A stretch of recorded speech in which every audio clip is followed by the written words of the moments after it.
In the short story collection, To Be a Man, Nicole Krauss helps us decipher the puzzle of what it means to be a man or a woman in various roles and stages of life and the tensions that exist within all of these relationships, from the familial to the romantic. This is Book Public, a podcast about books from Texas Public Radio. I'm Yvette Benavides. Nicole Krauss is known for her acclaimed novels, including Forest Dark and The History of Love.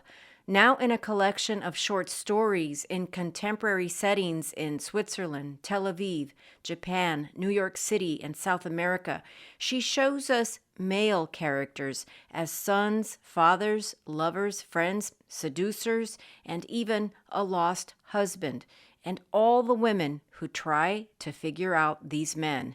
We spoke to Nicole Krauss from her home in New York City. So the title of this collection is To Be a Man, and the stories do help us ask and begin to answer what it means to be a man. But what was it in general terms that you wanted to begin to set up for readers about this question?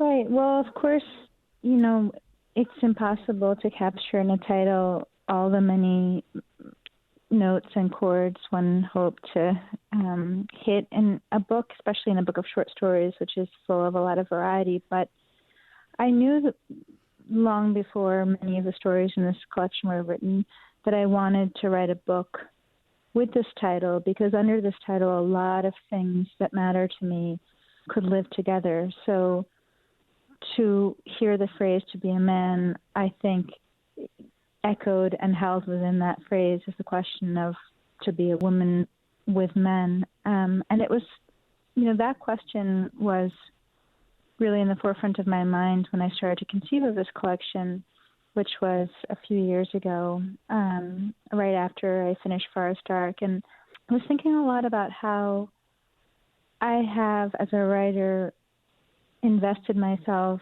in becoming men on the page as often as I have in becoming women, and that I've always been drawn to know what that is, or to explore it, just explore the complexities of it. And then, of course, as someone who's in her mid-40s, I've had a lot of experience with men in my life, beginning as a child. All of us who are, brought up by fathers or have brothers begin that experience. As we get older, it changes and grows and becomes more complex as we have friends and lovers, husbands, all kinds of men in our lives. And then I happen to have two boys, and I'm raising those boys. They are 14 and 11 now, so at least one of them is on the cusp of manhood, and the other will soon follow. And that question of what it is to become a man in this moment in time, and always, but particularly now, is also very much been in my mind. So all of those things are wrapped together as I sort of set out to fill out this collection of stories. And the stories are also very much about women, of course, and what it means to be a woman at various stages of her life and in all of these relationships, just as you mentioned. It's just such an intrinsic element. So I was so curious about the story Switzerland. The familial relationships there are very complicated between fathers and daughters, for instance.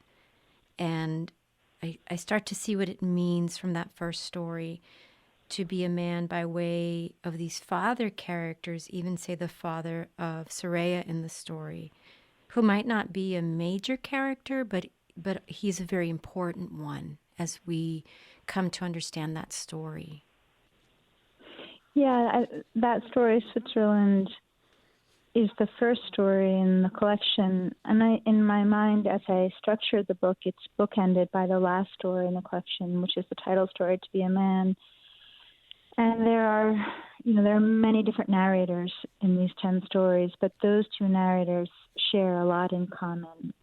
They're not the same, but they share a lot in common. And one story is at the beginning of such a narrator's life, the narrator being a woman in her mid-40s, living right now. And the other is a contemporary picture of that life. And I think as I alluded to, we as women experience manhood, many of us, most of us, first through our fathers. And,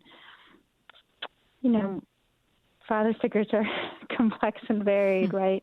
I remember some years ago, maybe more than 10 years ago, I read this extraordinarily beautiful profile written by the wonderful writer Judith Thurman, wonderful literary critic and journalist, in the New Yorker, and it was about the playwright Yasmina Reza, a French playwright. She wrote Art. I don't know if you or your listeners are familiar with that play, but she's written wonderful novels. And there was this line that Judith quoted of her in there, it was in conversation, and she said, she was talking about her father, and she said that her father was brutal but loving, that there was this kind of strength and tenderness to him, and she learned from him that a person can't be reduced, and that without that understanding she could have never become a writer. And I just remember being so struck by that, and it has stayed with me and echoed in my sense as a person, as a writer, ever since, that what interests me both in people in life and in those that I want to become or spend time with on the page, the ones who can't be reduced, who are just shot through with paradox. These fathers, both of them, in that story, Switzerland, and in the final story, To Be a Man, and in other stories in between, I think share that in common. They can't be reduced.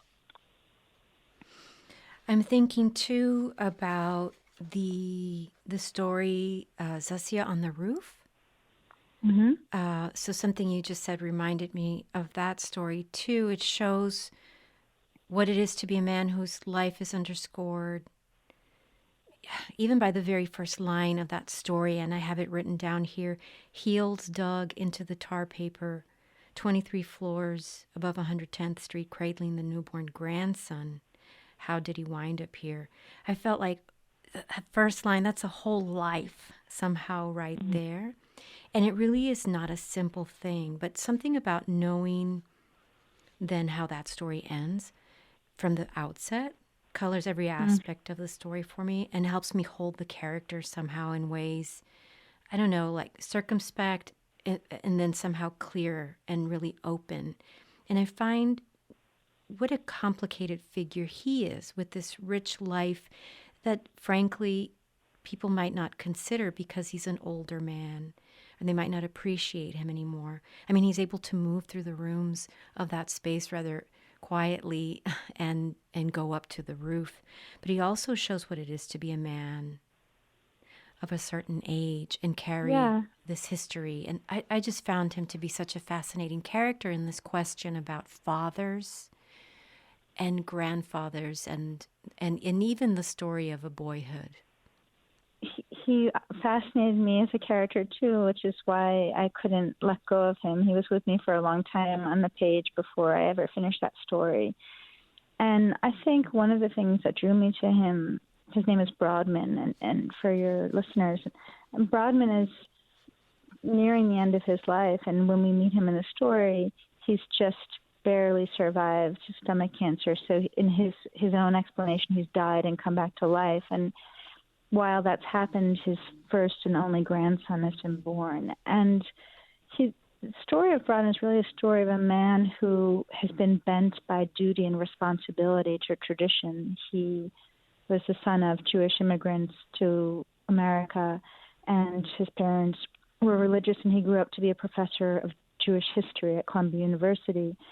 And he's really, there's a kind of, there's an ire in him and a frustration and a grief about having lived his life torqued always by the pressure of that duty and the burden of the responsibility to that past. And what he wants for that newborn child, ultimately we begin to understand, or he begins to understand, is this nearly impossible thing, which is, what would it be to grow free of the past, to grow uninformed by the past, to grow wildly toward the future? And can this child have that more, at least, than he had that? And so that's why he ends up on the roof with this child. I won't give away the story of exactly why he gets there, but that question of how are all of us, and I sometimes write about this. I've written other moments in my work, like in the book novel Great House, but I've written about it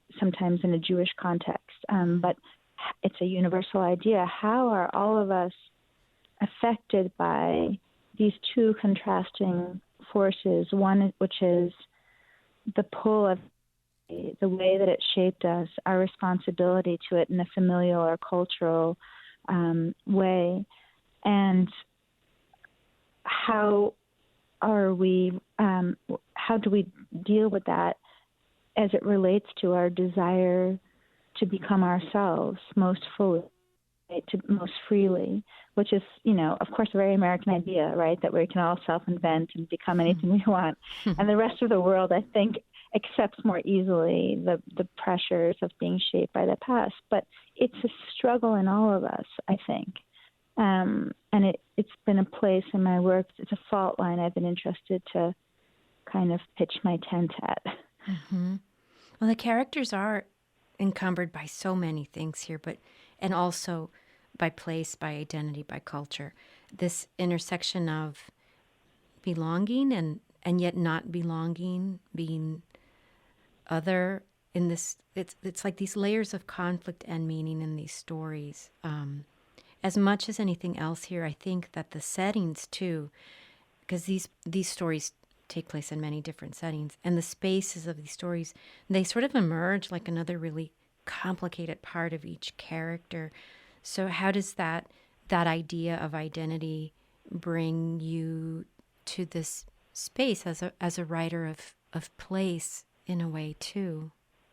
Yes, you're so right to put your finger on that. Place has always drawn me as a writer. I'm very interested in describing a place or inhabiting different places, and so my work has gone from New York to Tel Aviv to London to South America to Japan and then some, and to Berlin, and all of those places I think exist in this collection, and many of them have existed in all of my novels at the same time. And I think that comes from being the child of immigrants. Like my 4 grandparents were from 4 different countries in Europe, and they all left because of the Holocaust. They had to leave. And my mom grew up in London, and my dad in New York and Tel Aviv. I grew up with a sense of like being composed of these many, many different places, and that there was no one geography, literal geography, that could ever be called home, but that each of these places represented both a loss and a gain in some ways. Some of those places my family never could return to.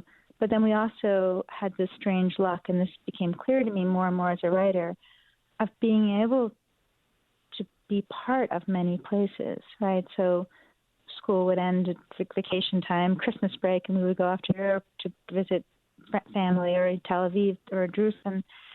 And over time, the richness of that, long before like globalization was on everybody's lips all the time, was sort of a reality in my life. And it's interesting, just a last thought, and I guess this will give your listeners some sense of how significant place.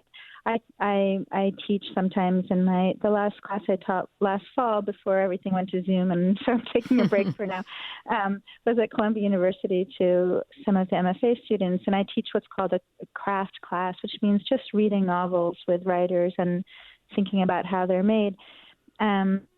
The class that I last taught was called This Place or No Place, and it was all about the notion of place in novels. And we read novels that take place entirely in a room or a house, and those that have to do with a city, or those that have to do with a landscape, or those that are in imaginary spaces. So it's something that I find very, very evocative in literature generally, and I'm sort of moved to try to do, or have no choice but to do in my own work too. Well, you mentioned Tel Aviv. The character of Boaz in the story "I Am Asleep, but My Heart Is Awake" is fascinating to me. The father in the story is too, for what we know of him, But it's the daughter, the protagonist's reactions to Bose that interest me so much. They're so curious. She has inherited the father's apartment in Tel Aviv and his clothes and his watch and the book that he had been reading, which I also find really to be such poignant details. But she also ends up somehow inheriting this other relationship with this person who lives in that apartment or is staying there. And we're not so sure if is she romantically attracted to him or is she interested in figuring him out almost as a surrogate father. I mean, it's such an enigmatic story, and yet there's something about her unusual behavior that for some reason it just rings so true and somehow resonant. Thank you. That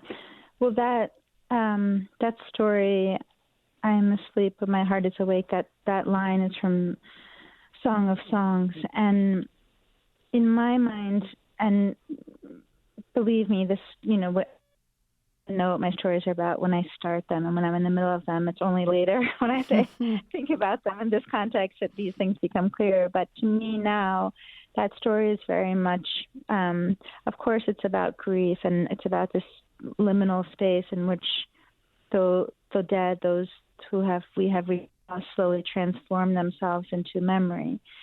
But it's also about something that I think all of us experience, which is that strange moment or many moments in life in which our parents possess these vast rooms of being that we've never entered, that they are much larger people than we ever imagined they were as children, that there are not only secrets, but there are just aspects of their being that were not accessible to us. That's something that I find myself returning to, in part because I also have children. I raise children, and so I've been on both sides of that. In fact, ironically, my older son is just now reading one of my novels for the first time. It's the first of my novels he's read. He's reading The History of Love. And, in the car ride just to the pod, because I don't go to school anymore, on the car ride to the pod this morning, he said, "Guys, it's so strange to think that you made up these characters."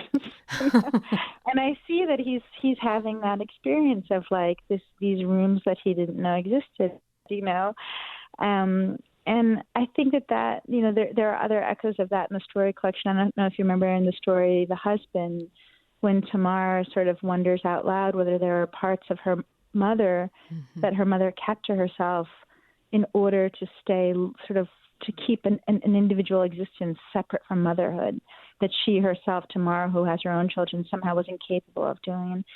So that question is echoed throughout the book, but I think that story that we're talking about, I Am Asleep, My Heart is Awake, is like sort of a most close examination of it, along with other things. For her to move through those rooms and see all of the things that her father had collected, and his tchotchkes and how he had been living, the small bed and the larger bed, all of that.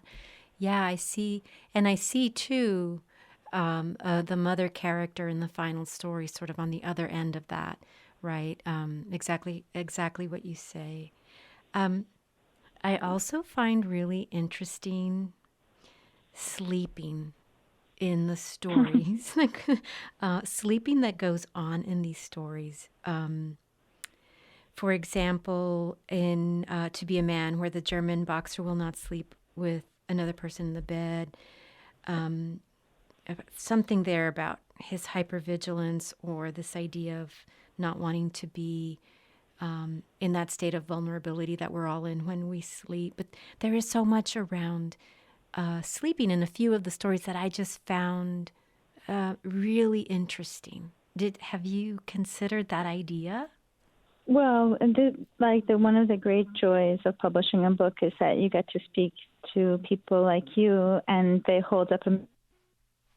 It's interesting you're saying that, because one of the previous interviewers I spoke to pointed out something that's related to that, which I hadn't noticed. And she said, "There's so many single beds, like twin beds, in this book." And I thought, wow. And then we started to sort of think aloud about why that was. And I was, I think you're right. I think obviously that's related to sleep, the ways in which are we awake or are we asleep? Are we alive or are we, in a period of kind of withdrawal in some ways?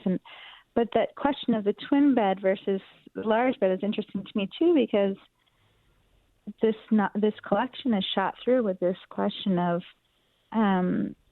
whether or not to stay in a relationship. What is the value of the stability and security of togetherness, enduring togetherness, which of course we all need in some form or another, whether it's with our friends or our children or our parents or lovers or husbands or wives.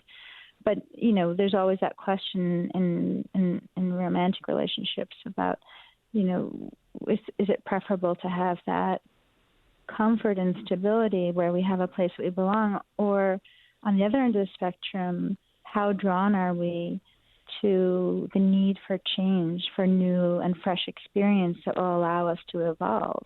And those two things are always in conflict with each other, and we're always going to be, all of us, in different times in our life, is on the spectrum of working out where we feel most comfortable at that moment.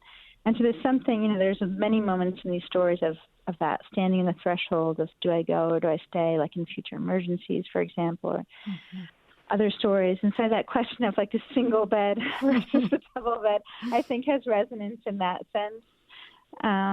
But,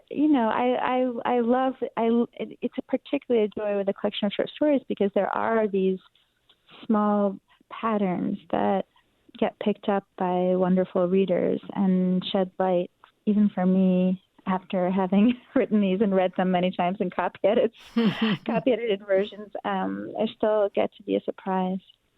Well, I love as you're saying this, I'm picturing the baby in Susie on the Roof, in the little Moses basket, and then in To Be a Man, the older son, as the mother is saying goodnight to him, and he still is open to the idea of cuddling and doesn't want to grow up, and he's lying in his bed, right? So there's something right, and even more. And then in the next moment, in a metaphorical way, he says, he says, I don't, he still wants to stay a child, and she says, but of course, he's already no longer a child. He's on the sandbank, right? And the shore behind him, and in front of him is this sea that goes on in the water, as they say, is rising. And so your Moses basket seems like a good fit right there,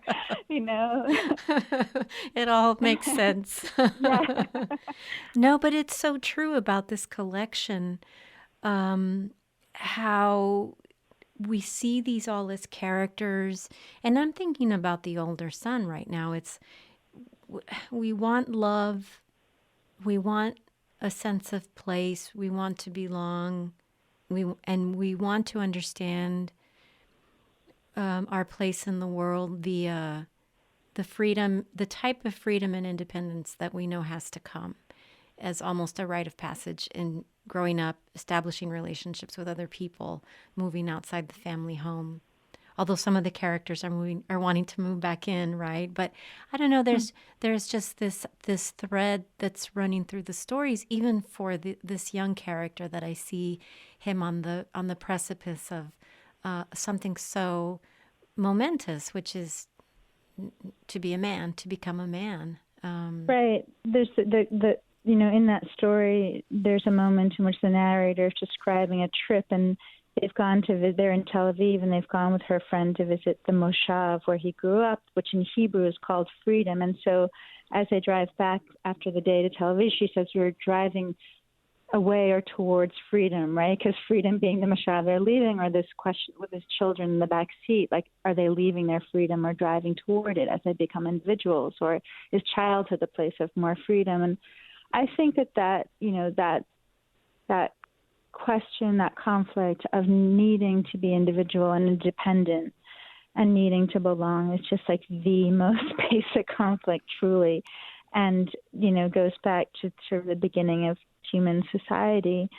I sometimes wonder, like as you were saying that, I sometimes wonder whether that conflict isn't further complicated by our Americanness, because in America, we have this kind of legendary tale of our ability to totally self-invent and become anyone. And we have the practical reality of the fact that people leave their families and go across the country. It's such a huge country, and to be able to work and live, you often have to leave your family, or people want to leave their family so they can become something else. And that's just absolutely the norm in this country, as is the idea that we each are, these self-made creatures, whereas in other countries like Israel, where that story also takes place, children live with their parents ongoing, and they don't go anywhere because the whole country is tiny. They live right next to where so there's never that expectation that the kids are going to go off and leave. And so there's a very different idea of what that independence means, and that's